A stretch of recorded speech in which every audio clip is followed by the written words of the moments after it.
섭리가 시간과 사람을 다스린다라는 제목으로 하나님 말씀 증거하겠습니다. 기회가 어떻게 만들어지느냐, 기회가 없는 것 같은 곳에서 하나님께서 어떻게 내 삶에 새로운 기회를 열어 가시느냐, 그것을 살펴보고 있습니다. 세 번째 시간인데 중요한 신학적인 또 교리적인 주제를 다루고 있는데, 사람의 기회가 어떻게 만들어지냐, 하나님의 섭리 때문이다. 이 섭리라는 말을 처음에 들으면 교회에서 굉장히 헷갈립니다. 아는 척 해야 되는데 모든 사람마다 말끝마다 섭리라고 하는데 나만 초신자예요. 섭리가 단어를 어떻게 옛날에 그래서 웃긴 사람들 많았어요. 신방이거든요. 신방. 네, 신방 와주셔서 감사합니다 이렇게 해요. 신방. 뭐 신부집 방문하는 뭐 이런 것도 아니고 다들 모르는 거야. 섭리도 이제 몰래 찾아보는데 안 나와. 왜냐하면 맞춤법이 섭리잖아요. 네, 섭리. 그럼 이게 뭐 이빨도 아니고, 그러니까 이게 헷갈리는 사람들이 많이 있다는 것입니다. 섭리, 하나님이 다스리시는 내용인데, 다스리신다는 것은 알겠는데 도대체 어디까지 다스리시냐, 어떻게 다스리시냐, 그걸 알면 내 인생이 바뀐다는 거예요. 알면 하나님이 이렇게 일하시는구나, 그 기회가 보인다는 것입니다. 어떻게 일하시는가, 세 가지로 보겠습니다. 첫째로 살필 것은 섭리와 시간입니다. 이 섭리는 시간을 다스리게 된다는 거예요. 조금 있으면 이제 하만이 왕에게 이제 인장반지를 받았습니다. 이 모르드게가 절을 안 하네. 봐보니까 유대인인 거야. 너 절 계속 안 해봐라. 내가 너희 족속, 민족을 말살해 줄게 하고서 왕한테 허락받은 거죠. 버릇없는 애들이 있습니다. 제가 좀 고쳐줄게요. 그래? 네 마음대로 해. 그래서 인장반지를 줬다 그랬죠. 나를 잡은 거예요. 다 인종 학살 하려고. 위기입니다. 근데 이 위기가 조금 남았다고 생각을 했어요. 시간이 좀 남았으니까 모르드게가 이 일을 알고 에스더한테 말을 합니다. 네가 지금 왕궁에 있지 않냐? 네가 아하수아르한테 왕에 나아가서 이거 좀 막아달라고 한번 얘기해봐라. 그래서 죽으면 죽으리다. 뭐라 그랬어요?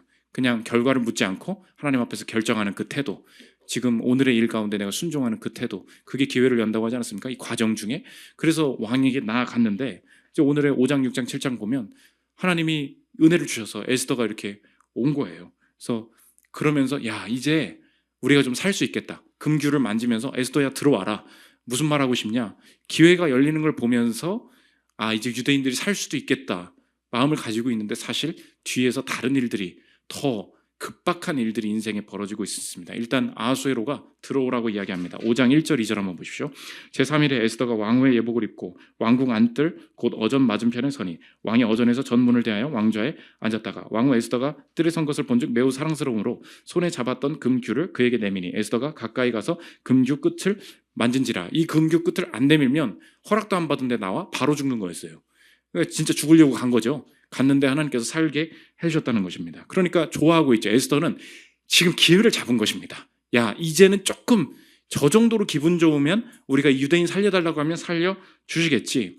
근데 이 성경을 잘 읽어보면 얼마 남지 않은 시간에 에스더도 모르고 있는 내 인생이 죽을 수밖에 없는 일이 벌어지고 있는데, 하만이 지금 에스더가 나아가고 있는 그 상황 중에서 하만은 뒤에서 뭘 꾸미고 있느냐? 모르드게 버릇이 없는데 내일 잔칫날에 모르드게 먼저 죽이고 시작하자. 지금 그 일을 꾸미고 있었던 거예요. 학살 이전에 모르드게는 지금 먼저 죽을 운명이 된 거예요. 에스더는 그걸 압니까? 모릅니까? 몰라요. 이게 핵심이에요. 에스더가 내가 기회를 잡았다고 생각했습니다. 하나님이 길을 열어주셨다고 생각했습니다. 에스더의 온통 관심은 유대인들 살리는 거예요. 그런데 이 섭리, 이 기회의 시간이 다가오기도 전에 에스더도 모르고 있는 일이 있어요. 누가 먼저 죽어요? 모르드게가 지금 다음날 죽게 생긴 거예요. 에스더는 뻔히 모르고 있다. 그래서 5장 보면 병치에서 이 기록을 하고 있습니다. 에스더는 뻔히 모른다는 거죠. 아무것도. 5장 12절부터 보십시오.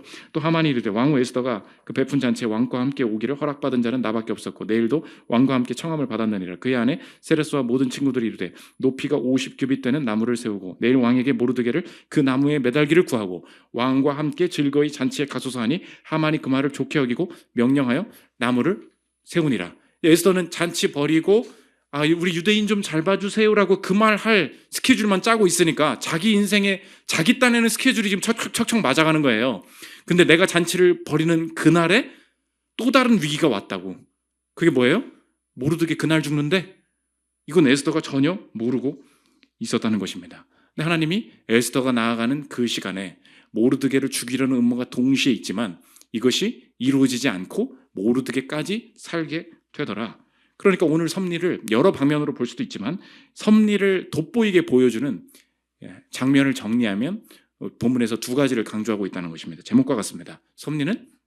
섭리가 사람과 시간과 사람, 특별히 이 두 가지를 다스리고 있다는 거예요. 오늘 잔치가 벌어집니다. 여러분이 생일 파티를 언제 하는 게 중요한지, 그날 내가 이 행사에 참석할 수 있을지 없을지, 이런 아주 사소한 문제들 있지 않습니까? 오늘 성경이 일부러 그걸 보여주고 있는 거예요. 에스더가 긴 스케줄 가운데 이 정도면 살 수 있지라고 말을 정하고 있어요. 근데 이 스케줄 속에 하나님은 또 다른 섭리로 이 유대인들을 선하게 이끌고 계셨어요. 악한 하만이 그날 하필 그때 모르드게를 먼저 죽이려고 계획을 다 세워놨던 거예요.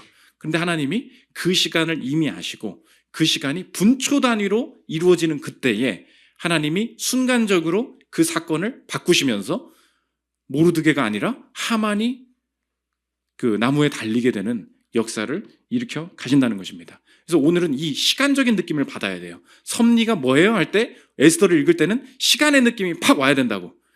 에스더는 뻔히 모르고 있는데 분초 단위로 이루어지는 이 시간 속에서도 하나님은 섭리하셔서 이루어지지 말아야 될 일들을 일어나지 않게 하시고 일어나게 해야 될 일을 일어나게 하시는, 그게 하나님의 섭리다. 그래서 섭리는 이 프로비던스라고 하거든요. 우리 존 파이버 책도 읽은 그 독서 모임이 있죠. 프로비던스가 뭐냐? 프로 플러스 비덴치아예요. 프로, 앞에 있는 거. 프로를 비덴치아, 본다, 그 얘기예요. 앞을 보고 계시다, 이미 알고 계시다, 그 얘기가 된다는 것입니다. 그래서 이 섭리는 하나님께서 모든 세밀한 분초까지도 다스리시고 우연까지도 다스리신다. 그래서 그 최근에도 지난주에 제가 애기 옷을 사러, 아이들 옷이 이제 다 작아진 거예요. 아무것도 입을 게 없어가지고 급하게 쇼핑을 가야겠다. 근데 그날 제가 퇴근도 늦게 하고 그래서 갈 상황이 아니었어요. 근데 그래도 지금 가서 빨리 사야 될 것 같은데, 그래서 저희가 아이파크몰 가서 가끔 옷을 사거든요. 거기가 유아 옷도 많고 그래서 가끔 갑니다. 근데 아내도 저한테 그러는 거예요. 굳이 뭐 이렇게 늦게 가냐고, 그냥 오늘 가지 말고 다음에 가자고. 근데 그래도 가자고. 어째 가기로 했으니까 그냥 가. 그러니까 다들 너무 그런 거야. 너무 급하게 가려고 그러니까 갔거든요. 다 가고 하필 6층에서 집에 가자 하고 있는데 갑자기 좀 많이 보는 사람이에요. 보니까 주영훈이에요. 주영훈이 있는 거야. 새롭게 하소서 그 사람 다시 만날 일이 없는 사람이라고 저는 생각을 했어요. 저는 운명이 다른 사람이라고 생각을 했거든요.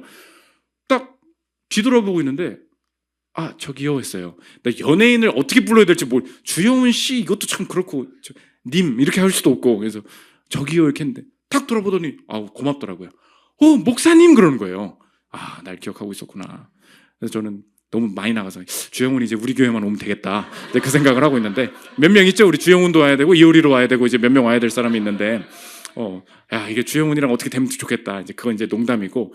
근데 보십시오. 왜 하필 그 백화점입니까? 왜 하필 6층이에요? 왜 하필 그날입니까? 실제로 진짜 그런 일이 있다니까요. 목사님이랑 김현수 목사님이랑 한 번도 가보지 않은, 저희 잘 안 가는 백화점, 더현대 서울 새로 오픈했다고 한번 갔거든요. 그날 부산에서 혼자 취업을 못해서 설교 듣고 있는, 지금 그분 얘기하면 안 되나? 너무 마음이 어려웠나 봐요. 그래서 뭐가 또 안 되고 그래가지고 서울에 이렇게 놀러 왔다가 온 거예요. 그때 한참 코로나 있을 때, 마스크 쓰고 있을 때. 엘리베이터는 저희 내려가려고 이제 올라가는 엘리베이터 잠깐 쓰고 또 올라가지 않습니까? 딱 열렸는데 어떤 사람이 저를 빤히 쳐다보는 거야. 마스크 쓰고 있는데. 그러더니 문이 닫혀야 되는데 혼자 갑자기 내려 저를 딱 보더니 서차희 목사님 아니세요? 그러는 거예요.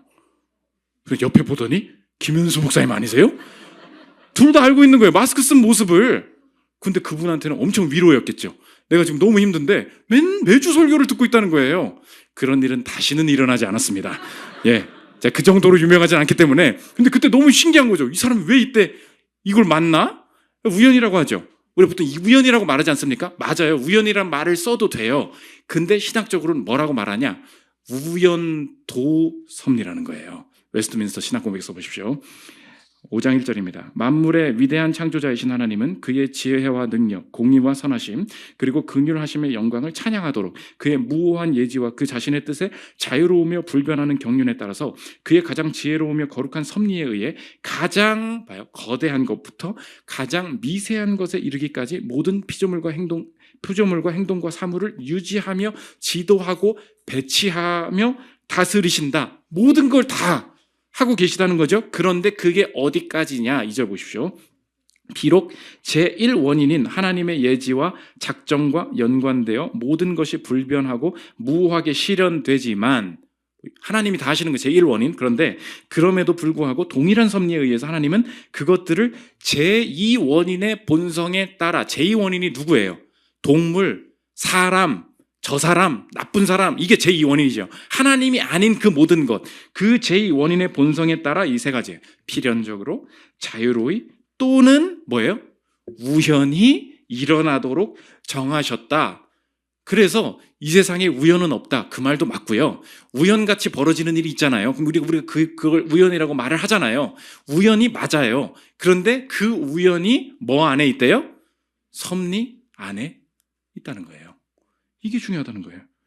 이번에도 우리 은우엘 하늘나라 갈 때 그 안 믿는 친정 어머님이 은우엘 보기 전에 마지막 손잡고 가는 그 분초를 다투는 하나님의 일하심이 있었다. 그거 고백하는 거 제가 봤어요. 오늘도 발있는 예배 드려갔거든요. 저는 어제 예배 드렸고 오늘 또 이제 주일이니까 전 솔직히 마음에 그래서 아무도 안 올 거다.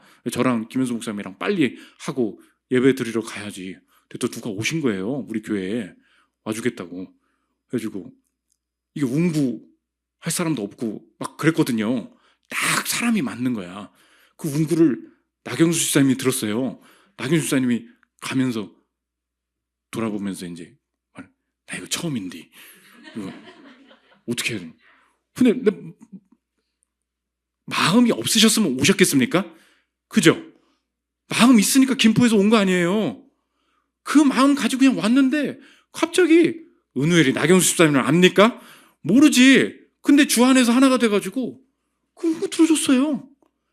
그래서 집사님 다 고백하시는 게 이게 딱 맞았다. 하나님이 얼마나 이 위로하고 보호하시면서 진행하게 하시냐 이거예요.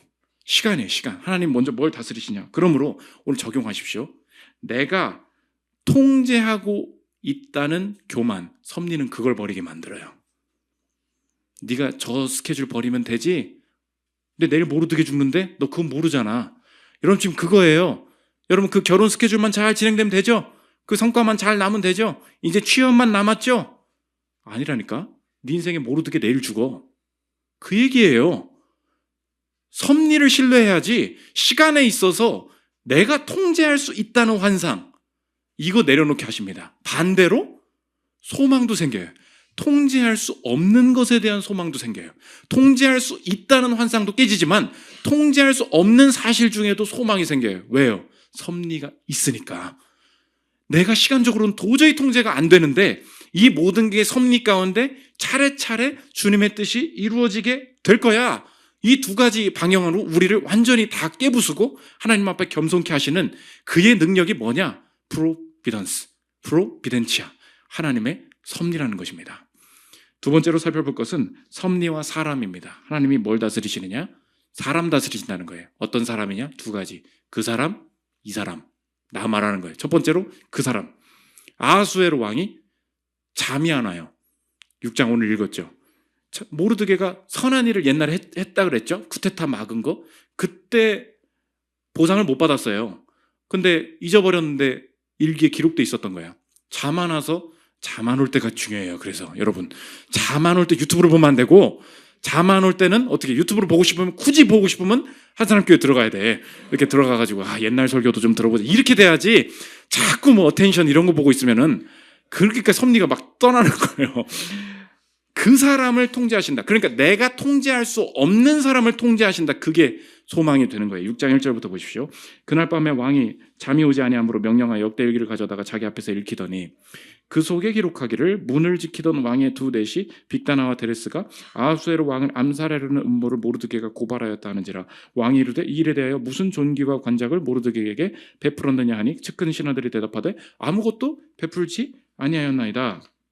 왜 하필 잠이 안 올까요? 지금 이 상황에 하나님이 모르드게 살리시려고. 정답이죠. 왜 잠이 안 와요? 아메리카노 많이 먹어서. 우리는 이제 이렇게 보잖아요. 근데 성경은 뭐래요? 진짜 우스운 얘기인데, 그러니까 오늘 믿음이 잘 안 생기는 사람은 이걸 그냥 있는 그대로 받아들여야 돼요. 신앙생활 오래 하시는 분들도 이런 걸 굉장히 이렇게 뭐랄까요? 비하하는 경향이 있어요. 아이, 뭐가 그런 것 때문에. 그렇지 않다니까요? 왜 잠이 안 왔? 그가 아메리카노를 마셔서 그랬을 수가 있죠. 근데 왜 하필 그날 세 잔을 마셨냐고. 그건 이상한 일이잖아요. 하나님이 잠이 안 오게 하셨다는 거예요. 그래서 모르드게가 살았다는 거예요. 하나님은 보이지 않게 여전히 그 사람을 통제하고 계시다. 적용은 이것입니다. 그 사람은 내 손 밖에 있지만 하나님 섭리 안에 있다는 거예요. 우리가 통제할 수 없는 사람이 있습니다. 사람마다. 내 부모가 통제가 안 돼요. 내 자녀가 통제가 안 돼요. 사춘기만 지나보십시오. 방문 닫고 들어가면 그 안에서 뭘 하는지. 그럼 어떻게 하는? 무조건 쫓아가야 되고 어플 깔아야 되고 이게 안 되거든요. 끝까지 추적은 못 하거든요. 그때 이게 지치는 거예요. 그럼 어떤 도구를 통하여서 저 사람을 통제할까? 아니에요. 저 사람의 분노 통제 안 되는 것 같은데 하나님 뭐래요? 그 사람의 정의는 뭐냐면 내가 통제할 수 없는 사람, 그 사람이잖아요. 그 사람을 하나님이 내 손 밖에 있지만 하나님의 섭리 안에 있다. 이걸 신뢰할 때 상대의 악, 통제할 수 없는 상대의 마음에 대해서 내가 집착하지 않습니다. 여기 갑자기 저기 젊은 분들도 저녁 예배 많이 들으시는데 그 남자를 너무 잡으려고 하지 마세요. 그 여자의 마음이 내 손 밖에 있죠. 하나님 섭리 안에 있습니다. 진짜로 떠나게 하시는 거면 그 사람 진짜 나쁜 사람이었던 거예요. 그냥 받아들여요. 그 섭리가 있을 때 내 실제적인 이 연애 문제도 정리될 수가 있다는 것입니다. 이탈리아의 어떤 종교개혁자라고 베르게리우스라는 종교개혁자가 있는데 내가 어떻게 그 종교개혁자가 되었냐? 종교개혁자가 아니었대요. 근데 이 종교개혁자 이놈들 논리를 내가 깨부숴 주었어. 그래서 그 논리가 도대체 뭔가 공부하다가 회심했다는 거예요. 이게 섭리라는 거예요. 존 플라벨의 섭리의 신비라는 책에 나온 얘기입니다. 들어보십시오. 그는 추기경들의 행태에 의하여 의구심이 들자 자신의 그런 의심을 속죄하고자 하는 의도로, 그러니까 얘는 카톨릭 추기경들을 막 인정해야 되는데 자기 마음에 너무 내가 왜 의구심을 가졌지 이랬다는 거예요. 독일의 배교자들, 즉 종교개혁자들을 공격하는 책을 쓰기로 결심하였지만 그들을 반박하기 위한 의도로 개신교 책들을 읽어내려가면서 그 논증들이 옳다는 것을 깨닫게 되어서 그리스도께로 회심하게 되었다고 합니다. 자신과 마찬가지로 자기 친구까지 전도했다는 거예요. 열렬한 교황주의자였던 자신의 형제에게 그 깨달음을 전해주었을 때 그 형제도 얘를 좀 살려보려고, 너 종교 그렇게 하면 안 돼. 그 형제는 처음에는 베르게리우스가 이상하게 된 것을 통탄스럽게 여기고서는 다시 그를 제자리로 돌려놓으려고 했지만 개신교의 논증들을 잘 헤아려 보라는 그의 부탁을 듣고서는 곰곰이 살펴보다가 결국에는 그도 똑같이 회심을 하게 되었고, 이렇게 해서 두 사람은 그리스도의 피로 말미암아 하나님의 거저 주시는 은혜를 통해서 의롭다 하심을 얻는다는 복음의 가르침을 받아들이게 되었다고 합니다. 왜 내가 예수 믿었대요? 예수 믿는 사람 공격하다가, 그 사람들이 도대체 뭔 말 하나 반박하려다가 이런 거예요. 그래서 보통 이단 목사님들 듣고 그 정상적으로 예수 믿는 사람도 꽤 많아요. 하나님 섭리예요. 이상하죠? 하나님이 그렇게 이끌어 가신다는 것입니다. 그러므로 기억하십시오. 하나님이 그 사람, 통제할 수 없는 사람 다스리십니다. 내 손 안에는 없지만 그의 섭리 안에 있다. 두 번째로 이 사람 누구예요? 나야 나. 이 사람 다스리신다는 거예요. 근데 이 사람을 어떻게 다스리시냐? 우리가 섭리가 있으니까 아무것도 안 해도 되겠지. 주님이 섭리 가운데 이끌어 주실 거야. 이렇게 반응하면 안 된다는 거예요. 오늘 이 본문의 에스더가 이 사람입니다. 내가 기회를 잡았거든요. 하나님 기회 잡으셨어. 야, 금규가 내밀어지는 거 보니까 야, 일이 되겠다, 야. 이렇게 생각할 수 있죠. 근데 오늘 뭐라 그러냐? 정교하게 전략을 펼쳐나갑니다. 지금 아하수에로가 떡밥을 물은 거예요. 들어와 한 거죠.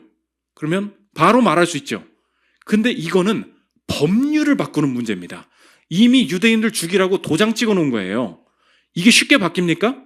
섭리니까 될 거야 이러지 않았다는 거예요. 어떻게 하냐? 왜 그러는데 떡밥을 계속 끄는 거예요. 그럼 뭐 드릴 말씀이 있는데 그래 말해봐. 잔치 때 오세요. 말해봐. 내일 또 할 건데 내일 또 오세요. 계속 시간 끄는 거예요. 정교한 이 기회주의자 에스더를 한번 보십시오. 5장 3절 보십시오. 왕이 이르되 왕후 에스더여 그대의 소원이 무엇이며 요구가 무엇이냐 나라의 절반이라도 그대에게 주어노라 하니 뭐냐면요 저희 유대인들 이랬으면 분위기가 안 잡히는 거예요. 섭리를 믿는다고 해서 내가 함부로 살아도 되냐? 아니라는 거예요. 4절 보십시오. 에스더가 이르되 오늘 내가 왕을 위하여 잔치를 베풀었사오니 왕의 좋게 여기시거든 하만과 함께 오소서 했잖아요. 그럼 왔거든요. 왔으면 이제 얘기하면 되잖아요. 아무 얘기를 안 하고 시간을 한 번 더 끄는 거예요. 8절 보십시오. 내가 만일 왕의 목전에서 은혜를 입었고 왕이 내 소청을 허락하시며 내 요구를 시행하시기를 좋게 여기시면 내가 왕과 하만을 위하여 베푸는 잔치에 뭐래요? 또 오소서. 내일은 왕의 말씀대로 하리이다 하니라. 조토 맞대. 조금만 기다리세요. 간 거예요. 조토 맞대. 가버린 거예요. 뭔가 느낌이 여러분 그럴 때가 있어요. 내가 저놈보단 낫거든. 내가 하나님 믿는 사람이거든요. 그냥 뭔가 열리는 것 같아. 그럼 어떻게 해요? 막 해. 그냥 막 함부로 말하고 함부로 일하고. 쟤는 분명히 나한테 나랑 결혼할 거야. 내 맘대로. 아니에요. 얼마나 정교합니까? 기회를 잡았다는 걸 이미 느끼고 있어요. 그러나 그 기회는 하나님의 섭리 속에 내 인생의 반응, 내가 열심히 일하는 것, 내가 열심히 행하는 것을 배제시키지 않는다는 것입니다. 내 성실을 통해서 섭리가 이루어진다는 거예요. 이안 두기드 주석학자 얘기했죠. 들어보십시오. 우리가 사는 세상에서 하나님의 섭리는 이렇게 전개된다. 그것은 우리의 소원이나 성향과 무관하게 전개되는 것이 아니라 현재의 우리 모습이 그대로 반영되는 방식으로 전개된다. 한 어린 소녀가 이렇게 물었다. 하나님이 모든 것을 주관하신다는 것은 우리가 인형의 집에서 인형을 가지고 놀듯이 우리를 마음대로 주관하신다는 뜻인가요? 대답은 그렇다와 아니다가 공존한다. 하나님이 모든 것을 주관하시고 자신의 영광과 우리의 유익을 위해 자신의 거룩한 뜻대로 행하신다는 점에서는 그렇다. 그러나 한편으로 우리는 정확히 우리의 생각과 뜻대로 행한다. 우리가 원하는 것과 하나님의 섭리가 신비롭게 조화된다는 거예요. 그래서 마음대로 해도 하나님이 섭리 가운데 아무것도 마음대로 하시겠죠. 내가 마음대로 사는 그게 하나님의 섭리면 어쩔래? 내가 망하게 되기로 작정된 하나님의 섭리면 어쩔래? 섭리는 그렇게 물어본다는 거예요. 내가 되기로 작정된 섭리면 내 인생 자체가 되게 해봐야지라는 마음도 같이 든다는 거예요. 나의 성실을 결코 배제하지 않습니다. 그러므로 적용입니다. 내게 모든 섭리의 결과가 달려있는 것처럼 기회를 활용하라는 거예요. 제일 듣지 말아야 될 그리스도인들의 태도가 뭐냐? 그 부분은 하나님이 알아서 하시는 건 없어요. 알아서 하시죠, 당연히. 그런데 그게 내 영역을 가로막 기도만 해. 맨날 남편이랑 싸우고 아내가 요새 사이가 안 좋대. 그래서 열심히 기도하고 있대. 보니까 나라도 너랑 사이가 안 좋을 것 같아. 보니까 그런 식으로 말하면은 안 되는 게 정해져 있는 거거든요. 여러분 그런 거 모르세요? 이게 상담을 하다 보면요. 이건 기도할 문제가 아니에요. 말투 하나를 바뀌면 해결될 문제예요. 그 말을 안 하면 해결될 문제거든요. 그거는 몰라. 자기가 심지어 깨닫지도 못하고 있어요. 굉장히 남편이 돌아오기를 기다리고 있대. 내가 볼 땐 남편이 널 기다리고 있다.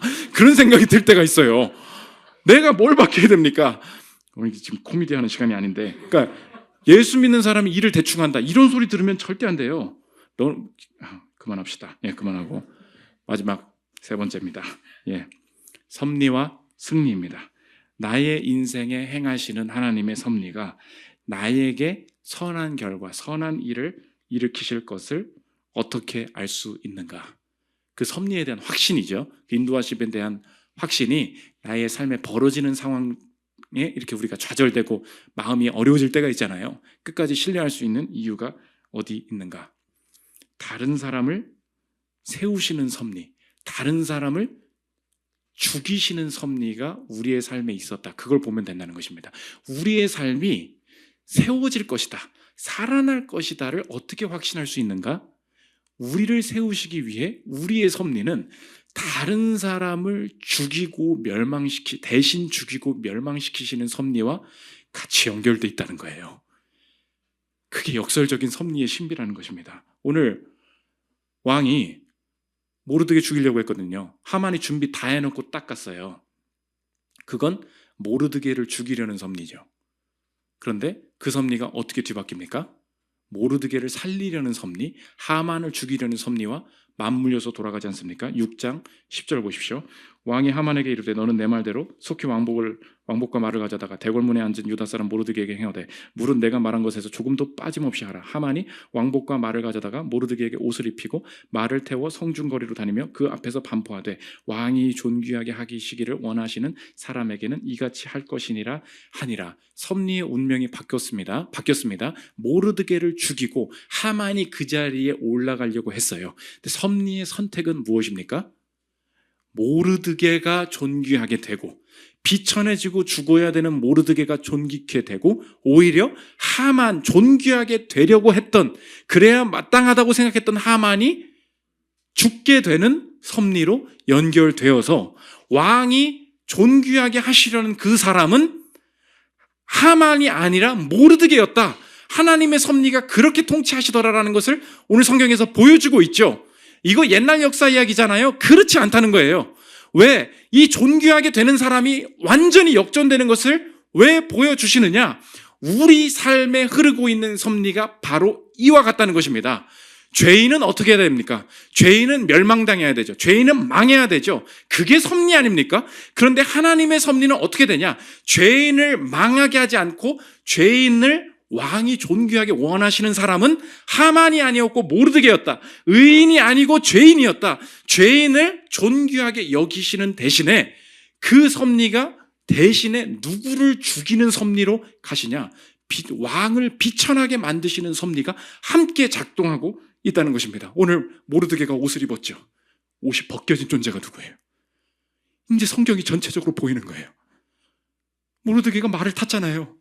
모르드게가 죽기 직전에 존귀한 옷을 입었잖아요. 죽기 직전에 처한 자가 누구입니까? 우리 아니에요? 죄인 아닙니까? 죄인 대신에 옷 벗겨지신 분 있다는 거예요.